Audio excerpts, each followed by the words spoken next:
For interesting political things. That does involve Google, which tries to help us by predicting what we might be searching for based on what other users have looked up. This is what happens when you look up the political parties. Except for, mysteriously, the Conservatives, where absolutely nothing comes up. It's prompted some to wonder whether Google is censoring its search results. Google insists there's nothing untoward going on, that their autocomplete predictions are based on a number of factors, including the popularity of certain search terms. But they also point out they can remove inappropriate or offensive suggestions.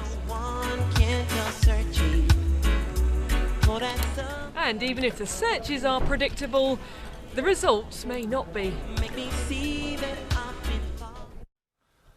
Yes, look shocked, both of you. Faux shock. Actually, not as exciting as you think, I can assure you. So, do you think the Conservatives are doing a good job at making sure there are only favourable terms for them using the internet search? I don't know if that any basis of that at all. I think a lot of rubbish gets talked about these things. I saw a story the other week when that tax deal was out saying I was one of, I think it was 17 ministers who met with Google, which is true, but I met with them whilst I was International Development Minister to talk to them about energy in Africa, so it was hardly like an exciting discussion about tax. Do you believe this conspiracy theory?